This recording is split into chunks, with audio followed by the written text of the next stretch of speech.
pansexual. Technically, I would say that I am pansexual. And I'm a pansexual demi-romantic illusionist. Pansexuality.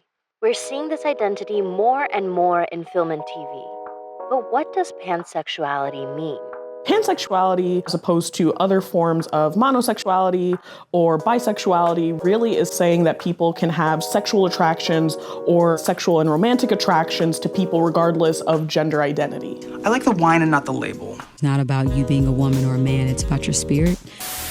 Let's get a historian's take on pansexuality and the history of queer representation in media, from fiction to reality. Up until last night, I was under the impression that you too only drank red wine.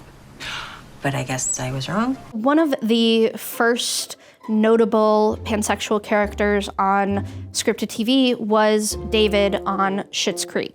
I do drink red wine, but I also drink white wine. And I've been known to sample the occasional rosé. I was taken aback because it was the first time I could actively remember seeing someone who was at least insinuating or implying that they were pansexual, even if they didn't say the word. And a couple summers back, I tried a Merlot that used to be a Chardonnay, which got a bit complicated. Okay, yeah, so you're just really open to all wines. I thought that was a very succinct way of understanding pansexuality. He's really interested in the person and the connection more so than he's interested in sex and gender. So, is pansexuality a new term? Pansexuality has a century-long history that starts in the early 1900s when Freud, in a very pathologizing way, understood pansexuality as someone who enjoys an array of sexual experiences. So it was really more like a kind of fetish or sexual desire way of defining yourself. The term was popularized in the 80s, we understood pansexuality as something that was a more gender-based definition that it is today, which is that I'm attracted to all genders or I'm attracted to people agnostic of their gender. I would consider queerness as an umbrella term within which pansexuality, bisexuality, sexual fluidity, all these different kind of identities can fit into. So when we reintroduce something like pansexuality, it's all of a sudden in conversation with all of these similar identities. So when did we start seeing more queer identities in film and TV? From the early 90s and sort of mid-90s, we start to see sort of a shift in queer representation. Why do I have to be so ashamed? I mean, why can't I just say the truth? I mean, be who I am. I'm 35 years old. Ellen DeGeneres coming out on her series was nothing short of a revolution. Susan, I'm gay. Ellen was really that blueprint for a queer character coming out, being the lead, being able to still be funny and make jokes about herself and about the community that invited you to laugh with her, but not at her. I don't not want a relationship. What do you think, I'm a freak? We see really landmark shows like Will and Grace, which again are landmark moments in queer representation, but only represent one kind of queer representation. Oops, I did it again. I played with your heart, got lost in the game. Oh, baby, baby, yes, it's totally it. It is a step forward, and it is positive representation of the queer community, but it's a pretty narrow representation of the community. It didn't remind me of myself.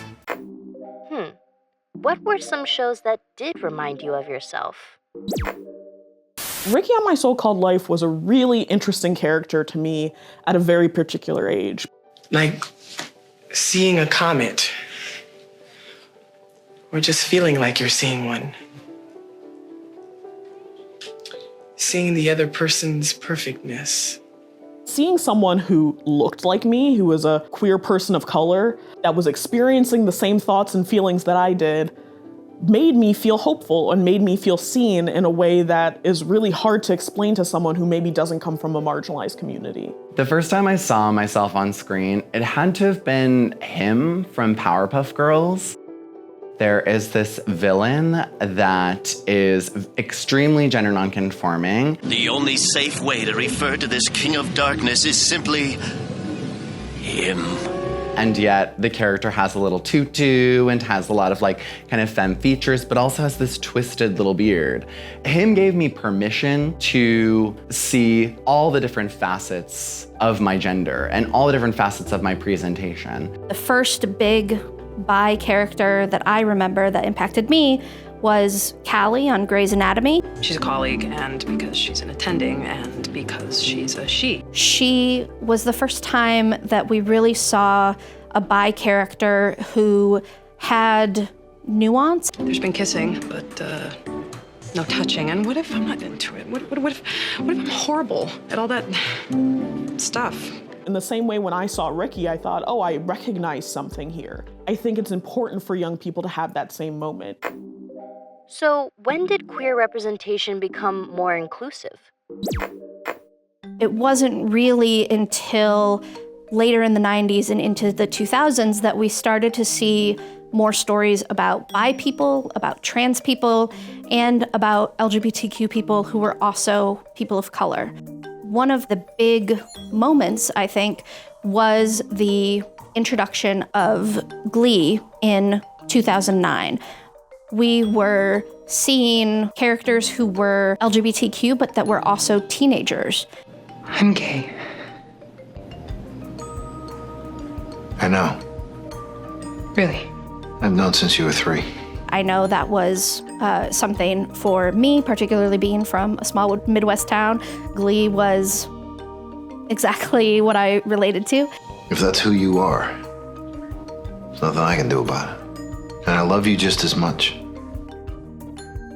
There is a kind of crucial moment now where we're seeing lots of pushback against queer communities and LGBTQ plus communities in the form of really restrictive legislation that's been passing through various states. The bill prohibits classroom instruction about sexuality or things like transgender in K-3 classrooms. There are rising numbers of young people who identify as being part of the LGBTQ plus community. Now we're seeing sort of a boom in pansexual or bi plus characters in film and television.